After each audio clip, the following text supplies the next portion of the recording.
Bismillahirrahmanirrahim. Assalamualaikum warahmatullahi wabarakatuh.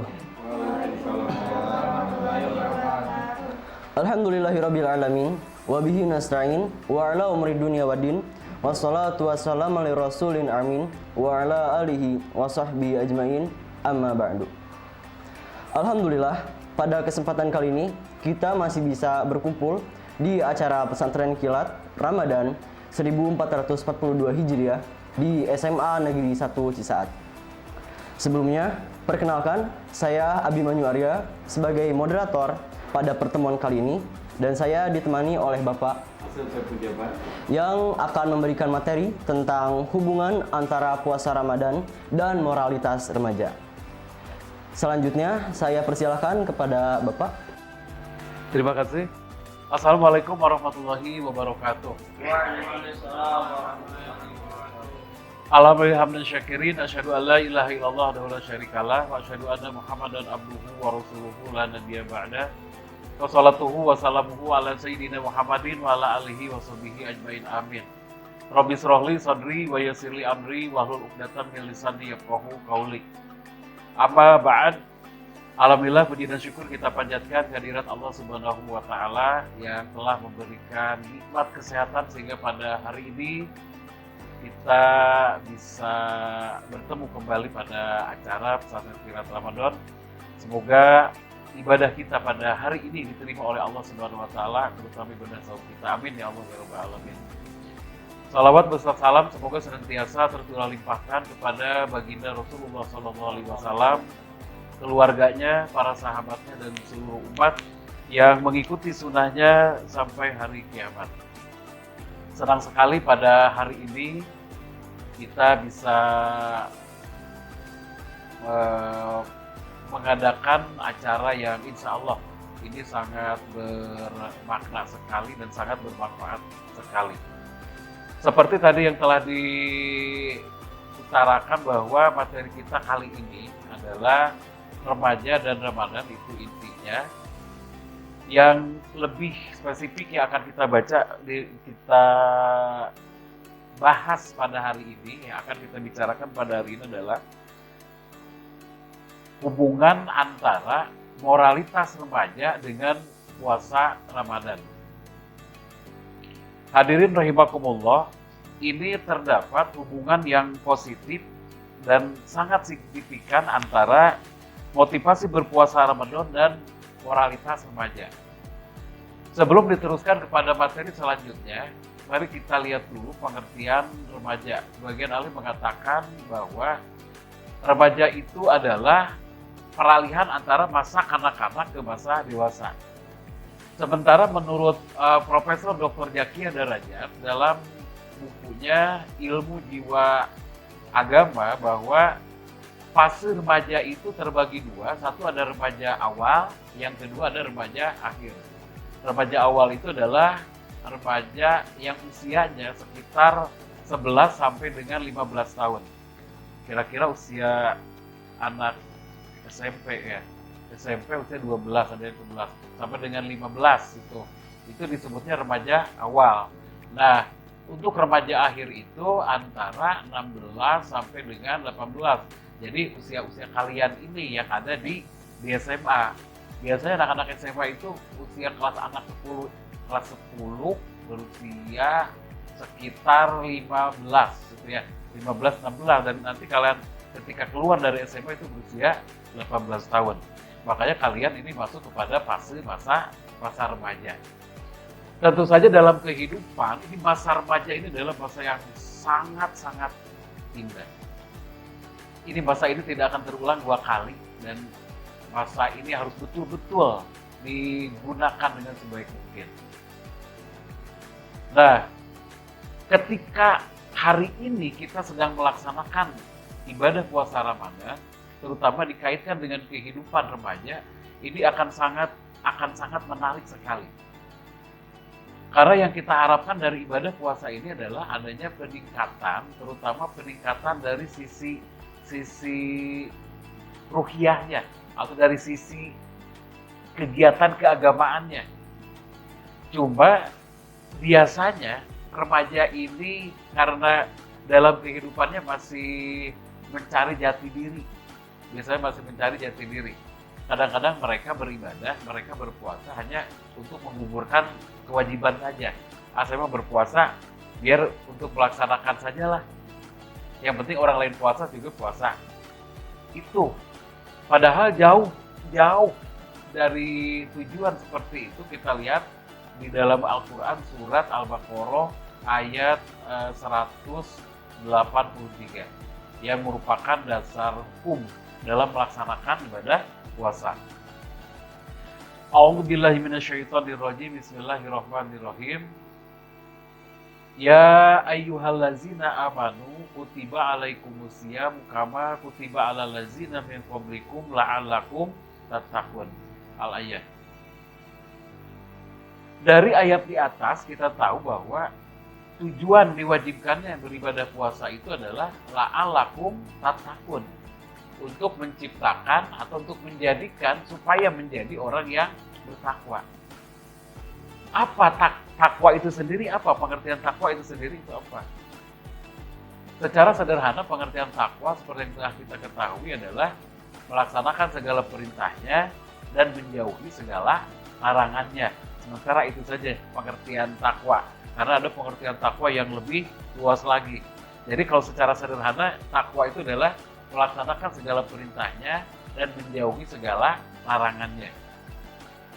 Jadi ketika kita bawa ibadah puasa, tujuan ibadah puasa ini kepada hal yang diterangkan di Al-Quran tadi bahwa ternyata tujuan puasa ini adalah untuk supaya menjadikan kita orang yang bertakwa. Ini tidak ada bukan cekat. Misalnya, ini untuk anak-anak tujuan puasa ini, untuk remaja ini, untuk orang tua ini. Siapapun yang melaksanakan puasa tujuannya itu sama. Cuma kadarnya berbeda. Biasanya ada suatu perbedaan ketika tujuan ini dihubungkan dengan kehidupan remaja. Karena seperti tadi bahwa masa remaja ini adalah masa yang sangat-sangat, kalau disebut indah ya sangat indah, tetapi dari segi psikologis masa yang banyak saling pertentangan ya. Di situ masa remaja ini satu banyaknya rasa ketidakpuasan, rasa kepenasaran, banyak misterinya di masa remaja ini. Nah, maka kalau bisa seperti yang digagas oleh pemerintah Provinsi Jawa Barat dalam penyelenggaraan kegiatan Ramadan tahun ini, dari segi istilahnya pun sangat istilah remaja sekali, supaya adanya ketertarikan kaum remaja dalam melaksanakan ibadah puasa sesuai dengan dunianya. Yang pertama yang disebut dengan ngopi. Nah, ini tentu saja kalau ngopi pagi hukumnya ya batal lah kita. Ngopi di sini adalah ngobrolin pendidikan Islam, ngobrol pendidikan Islam. Bapak biasanya kalau virtual ada password yang harus diucapkan ketika kalian bertanya, biasanya begini, PAI hebat, siswa bermartabat, ngopi yuk. Nah, itu kan salah satu password biasanya ketika kalian dari siapa di mana kan biasa itu sudah biasa. Ternyata ngopi ini juga dipakai dalam kegiatan sanlat digital ini. Kenapa namanya ngopi? Jadi ngopi ya bukan ngopi dalam arti sebenarnya ngobrolin pengetahuan Islam. Ada lagi di sini yang untuk lebihnya lagi, ada yang namanya kegiatannya itu adalah KIDS. KIDS itu adalah kajian Islam di sekolah. Nah, ini kita juga sama sebetulnya namanya apa saja, penting yang diobrolin tidak lepas dari pengetahuan agama. Jadi ada ngopi bareng, ngopi cantik. Kalau ngopi cantik itu nanti ngobrol bareng pengetahuan Islam itu dengan dipandu oleh Ibu Gubernur, Ibu Atalia kalau nggak salah. Ngopi cantik, ngopi bareng dengan berbagai narasumber diambil dari tokoh-tokoh masyarakat. Ada lagi rantang siswa. Nah, ini rantang. Jadi untuk menumbuhkan semangat beribadah dalam bulan Ramadan ini, nama kegiatannya disesuaikan dengan khas yang di remaja itu. Jadi ada rantang siswa. Jadi rantang siswa itu begini, setiap siswa mengumpulkan makanan. Kalau sekarang mah ini aja lah, berbagi makanan dengan orang sekitar. Kalau sebelum ini dalam keadaan normal kita mengadakan apa? Kalau yang ini, yang buka takjil dibagi-bagi di jalan gitu ya, buka on the road kan ada ya, sahur on the road, jadi buka bareng, bagi-bagi takjil. Kalau sekarang ini ada rantang siswa, ini hampir sama pada intinya, karena dalam bulan Ramadan ini kita harus diperbanyak ibadah sedekah. Ada lagi bubos di sini namanya, ini istilah-istilahnya Gatot Sipa menciptakan. Seperti tadi ada ngopi, ada kit. Kalau kit kajian Islam di sekolah, rantang siswa. Ada lagi bubos, buka bareng on the screen. Nah ini juga sama sebetulnya hal-hal yang seperti itu ya. Nah ini mudah-mudahan apa yang digagas oleh pemerintah, terutama di sini pemerintah daerah Jawa Barat dalam mengadakan pesantren digital ini lebih menyentuh kehidupan remaja. Karena biasanya kalau kegiatannya dilaksanakan seperti biasa, seperti pengajian biasa, kita jadinya boring gitu ya. Apalagi coba lihat saja. Kalian hampir 1 tahun, ini kita hampir 1 tahun melaksanakan kegiatan di rumah. Tidak tatap muka, sekali lagi kita cuma tatap maya. Yang ada bukan semangat, kadang-kadang jadi melehoy. Betul apa betul? Ini, jangankan diriku juga sama. Ya, Bu Bapak Guru juga sama. Makanya mudah-mudahan pandemi ini segera berakhir. Kita sudah bosan dengan keadaan yang seperti ini. Bukannya kita menolak takdir dari Allah. Mudah-mudahan ini datangnya dari Allah, akhirnya juga datang dari Allah. Cuma ini pandemi ini mengajarkan beberapa hal yang hikmahnya sangat banyak bagi kita, terutamanya. Kembali lagi ke ibadah saum dan remaja tadi. Alhamdulillah kalian hari ini masih bisa melaksanakan ibadah saum atau ibadah puasa yang biasa kita katakan. Ini harus berpengaruh pada diri kita. Kalau tadi tujuannya kita sudah tahu bahwa tujuan puasa ini untuk menciptakan atau untuk menjadikan kita sebagai orang-orang yang bertakwa. Coba kita harus lebih lagi memotivasi diri kita dalam meningkatkan ibadah ini. Karena grafik ibadah kita itu kadang-kadang naik, kadang-kadang turun. Itu karena ada beberapa faktor. Makanya dari motivasi itu, pertama ada yang disebut dengan istilahnya dorongan. Dari mana timbulnya motivasi dorongan? Dorongan baik dari dalam dirinya atau dari luar dirinya. Kalau dorongan dari dalam diri berarti kita mau mengerjakan puasa ini tidak disuruh oleh siapa-siapa, tapi karena dengan dasar di kesadaran sendiri. Kalau dorongan dari luar, perlu dorongan dari orang tua, perlu dorongan dari yang lain. Nah, faktor motivasi juga adanya kebutuhan. Ketika berbicara kebutuhan, otomatis karena manusia itu serba kekurangan. Ketika kita merasa, kita kurang ibadah, kita kurang mendekatkan diri padanya, maka maulah kita puasa. Ya, satu lagi tujuan tadi. Ya, jadi faktor yang meningkatkan motivasi atau yang pertama tadi adalah dorongan, kebutuhan, dan tujuan. Ketika ada ketiga hal itu tadi, maka kita lihat lagi faktor apa yang mempengaruhi motivasi. Biasanya faktor-faktor yang mempengaruhi motivasi itu selain faktor dari dalam, faktor dari luar, kita juga harus punya satu trik atau tip untuk meningkatkan gairah ibadah kita di bulan suci ini. Ini mudah saja untuk diterapkan. Pertama, walaupun kalian masih remaja, tidak ada kemungkinan malakal maut, entah kapan, entah sekarang, entah besok, akan menjemput kita. Itu yang harus ditanamkan. Jadi untuk meningkatkan motivasi dalam beribadah, terutama melaksanakan ibadah puasa, yang pertama, ingat bahwa kita hidup ini hanya sementara. Kita hidup ini ibarat sedang berlari ke arah garis finish, ke arah kematian. Entah tahun depan kita masih bisa melaksanakan atau tidak.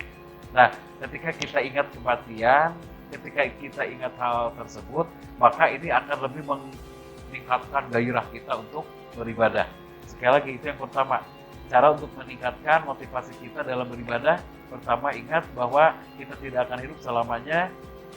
Allah mencabut nyawa tidak melihat usia.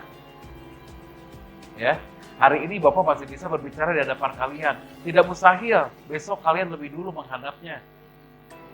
Salah. Atau sebaliknya, seperti itu. Iya, makanya seperti tadi. Satu, tanamkan bahwa kita ini hidup tidak akan lama. Gunakan kesempatan ini untuk kita tetap beribadah kepada Allah. Apalagi sekarang sudah hari ini ketika kita melaksanakan kegiatan ini hampir di 10 hari yang kedua. Ada 10 hari pertama, 10 hari yang kedua. Apalagi di 10 malam terakhir ini justru kita harus lebih mendekatkan diri kepadanya, karena disitulah datangnya malam Lailatul Qadar. Kalau malam Lailatul Qadar ini tidak diberikan kepada umat yang lain, hanya spesial kepada umat Nabi Muhammad. Ibadah pada malam itu lebih baik dari 1000 bulan. 1000 bulan kalau dihitung tahun 83 tahun. Jadi satu malam ibadah pada waktu itu sama dengan 83 tahun. Ini bonus yang banyak, bonus berlipat. Tapi kebanyakan di antara kita, bahkan kita sendiri justru bukannya kita ramai itikaf di masjid lebih mendekatkan diri kepada Allah, justru kita semakin berdesak-desakan di tempat perbelanjaan, di pasar, di mall, untuk berburu pakaian lebaran, untuk persiapan lebaran. Nah ini, makanya kalau ada rezekinya, sudah ada rezekinya, kalau mau buat baju lebaran dari sekarang belinya.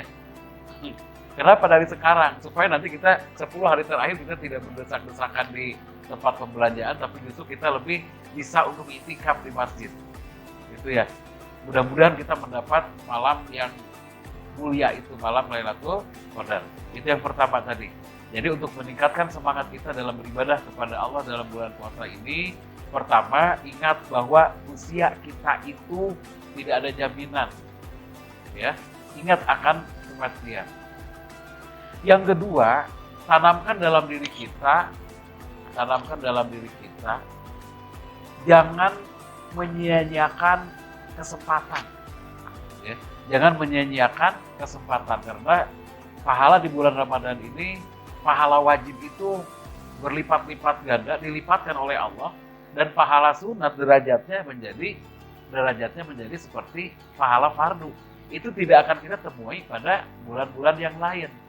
Makanya semua orang muslim pada bulan Rajab pun, mulai bulan Rajab biasa melaksanakan atau membaca doanya. Allahumma barik lana fi Rajaba wa Sa'bana wa balikna Ramadana wa hasil maqasidana. Ya Allah, mudah-mudahan saya diberkahkan di bulan Rajab, di bulan Sa'ban, dan disampaikan atau sampai usia kita kepada bulan Ramadan. Nah, ketika Allah sudah mengabulkan usia kita, sudah mengabulkan doa kita sehingga kita sampai ke bulan Ramadan, apakah akan kita sia-siakan? Ibaratnya begini, ketika kita merindukan seseorang, setelah bertemu, justru kita cuekkan orang tersebut. Apa yang akan dirasakan oleh dia yang kita rindukan itu? Katanya rindu. Tapi setelah datang yang dirindukan, kita cuekkan. Katanya kita rindu kepada bulan Ramadan. Katanya bulan Ramadan itu adalah bulan yang kita nanti-nantikan. Setelah datang Ramadannya, malah kita kebanyakan tidur. Karena ada keterangan bahwa orang yang tidur pada bulan Ramadan itu termasuk ibadah.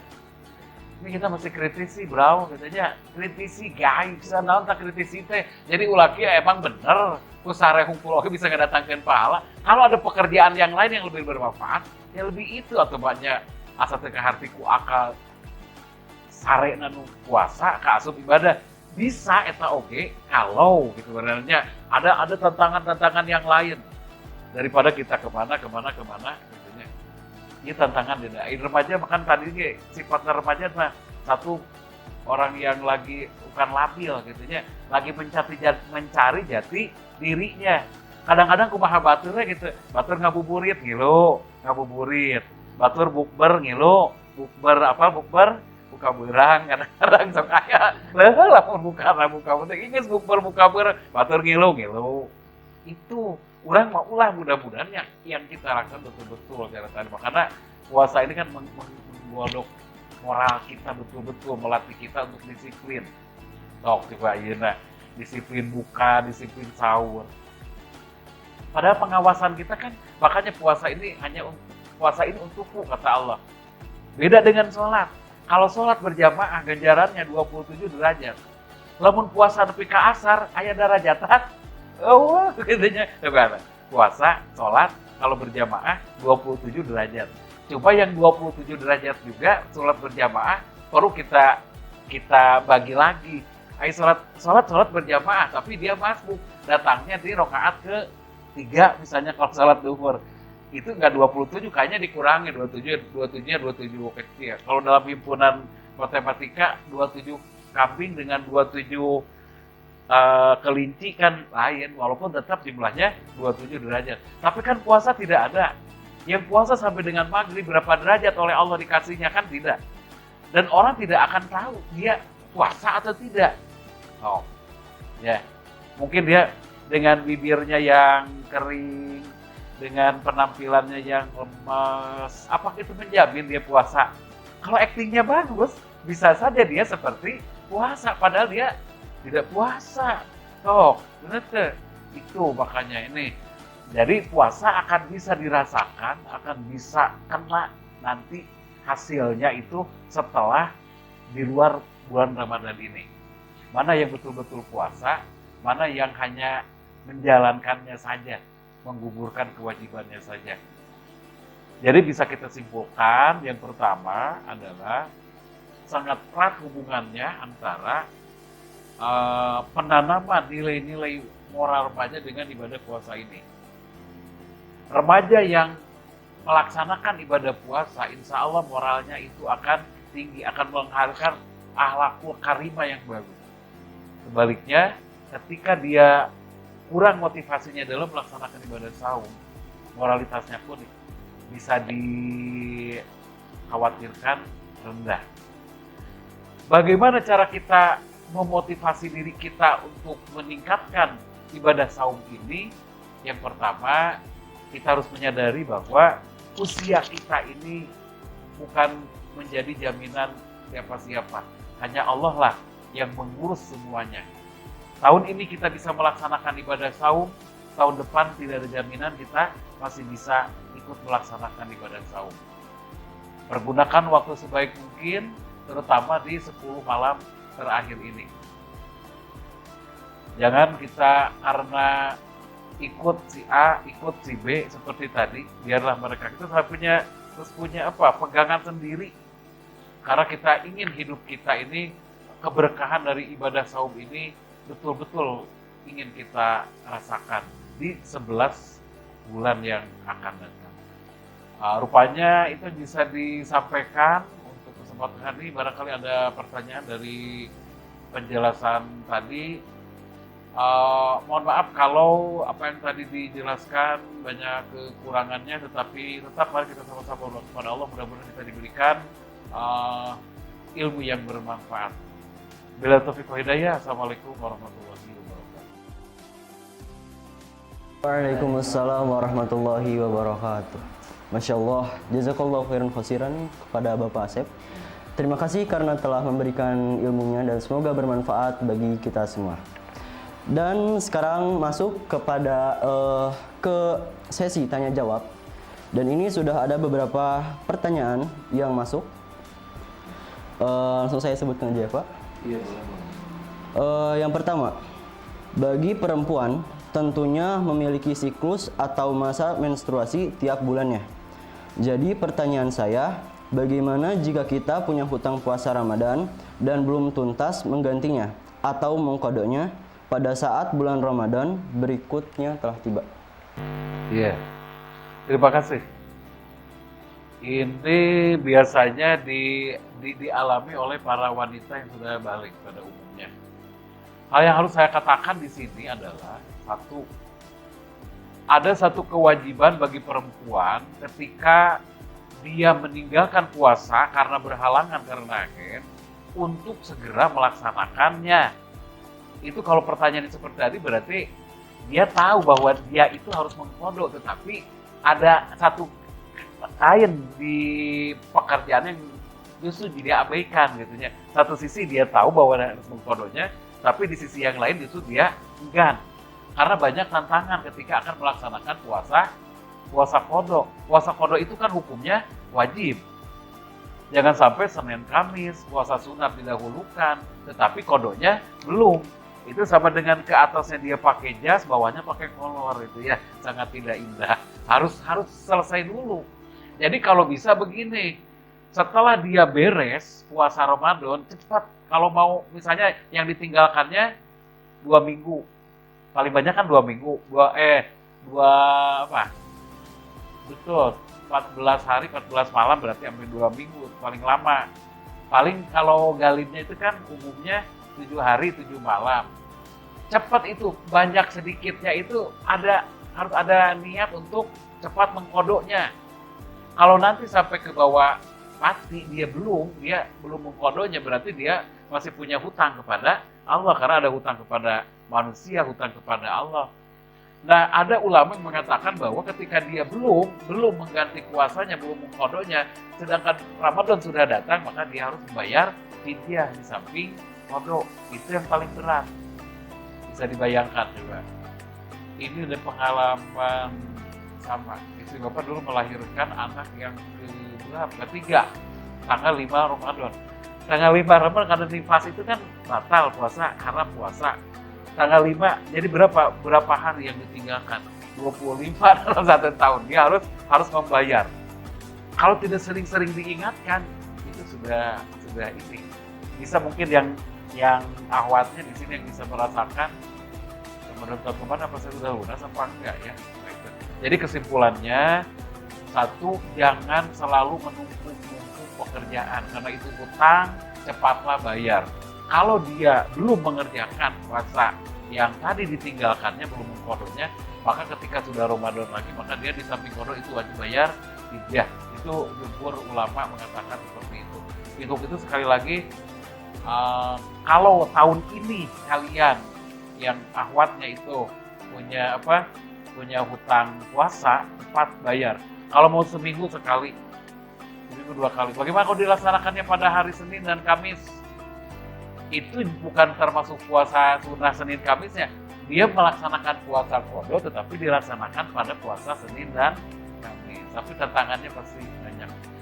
Mungkin itu bisa disampaikan, mudah-mudahan tidak puas dengan jawabannya. Oke, ada pertanyaan. Kita ambil satu lagi pertanyaan. Apa hukumnya bagi seorang laki-laki yang pada saat puasa mimpi basah di siang hari? Enak. Anugerah, Bray. Anugerah. Aduh, ini pertanyaannya sangat ini ya. Boleh kita jelaskan. Satu tadi. Ini hubungannya dengan masa remaja ya. Saya mungkin perlu menjelaskan gini. Ketika masa remaja itu ada ciri-ciri psikis gitu ya. Ada ciri-ciri fisik, ada ciri-ciri psikis. Kalau ciri fisiknya itu masa remaja itu diantaranya seperti tadi, suara membesar kalau laki-laki, kalau perempuan justru semakin merdu tubuhnya. Ini apa ya, jakum ini kan ya. Kalau perempuan, nah ini mungkin ya payudara dari segi fisiknya bisa lah dilihat seperti itu. Ada hal lain, ketika sudah masuk usia balik maka akan keluar mani. Itu pun harus dibedakan istilahnya, ada mani, ada mazi. Mohon maaf kalau pikir ini sepertinya jorok saudara-saudara, padahal nggak kita ketahui aja. Kalau mazi itu cairan berupa cairan bening yang seperti lendir, keluar ketika syahwat memuncak. Ya. Hukumnya bagaimana? Itu najis. Tidak harus mandi, ya, tetapi wudhu saja. Cuma ketika mau sholat jangan dipakai lagi CD-nya. CD ya, tahu CD. CD-nya jangan dipakai lagi, tapi awas karena itu najis, sama dengan air kencing kalau mazi. Ya, Kalau mani sawat memuncak itu cairan bening lendir. Kalau mani cara keluarnya itu kan nyemprot gitu barangkali ya. Itu mani. Itu suci hukumnya. Kalau kena ke kain dipakai sholat bisa. Sah-sah saja karena suci. Kalau mani najis, lah kalian yang ada di depan saya berarti najis semua. Jadi mani itu suci kan, bang. Coba bangkai yang suci diantaranya bangkai manusia juga suci. Nah ini, bagaimana kalau siang lagi puasa keluar mani? Kalau sengaja tidak batal puasanya, cuma mengurangi pahala puasa. Ingat, ada yang mengurangi pahala puasa, ada yang membatalkan puasa. Ya, kan kalau batal puasa itu satu memasukkan sesuatu ke mulut dengan sengaja, muntah dengan sengaja, gila. Kalau misalnya keluar mani dengan sengaja, saya pegawai pisan gitunya. Kalau untuk yang ditanyakan tadi ketika mimpi, mudah-mudahan itu mimpi. Tapi mimpi juga ada prosesnya. Kalau sebelumnya dia nonton dulu, karena seperti tadi tidurnya orang yang berpuasa adalah ibadah. Sebelum tidur dia nonton dulu. Nggak tahu film nonton apa, sehingga dia keluarlah. Kalaupun keluar mani itu kan sifatnya alami. Seperti tangki kalau sudah penuh itu kan pasti keluar sendiri. Nah itu mah nikmati saja. Puasanya tidak batal. Terus saja puasa. Tapi dia harus adus atau mandi besar. Puasanya tidak batal. Ketika dia mimpi, puasanya tidak batal, teruskan. Cuma kalau ragu-ragu, tamalan, kodok puasa pada hari yang dia tinggalkan. Karena nggak mungkin dia mimpi terus tiap hari. Bagaimana kalau mimpinya malam? Ya mandinya sebelum imsak, ya mandinya sebelum imsak. Jadi sekali lagi puasanya tidak batal, terus saja puasa. Tetapi yang harus dia lakukan adalah dia harus mandi besar, Kalau dia ragu-ragu, kodoklah pada hari yang ditinggalkan setelah ini. Karena dia pasti merasa ragu. Karena tadi saya sudah keluar dalam tanda kutip, keluar dalam tanda kutip gitu ya. Nah seperti itu. Ini pertanyaan yang sangat bagus. Mohon maaf kalau sedikit bagaimana, tetapi perlu penjelasan. Ada pertanyaan lagi? Tidak ada. Oh iya, terima kasih. Baik, alhamdulillahirrahmanirrahim. Jazakallahu khairan kasiran kepada Bapak Asep yang telah membagikan ilmunya kepada kita. Semoga bermanfaat ilmunya, dan saya sebagai moderator pamit undur diri. Mohon maaf apabila ada kesalahan. Wassalamualaikum warahmatullahi wabarakatuh. Waalaikumsalam warahmatullahi wabarakatuh.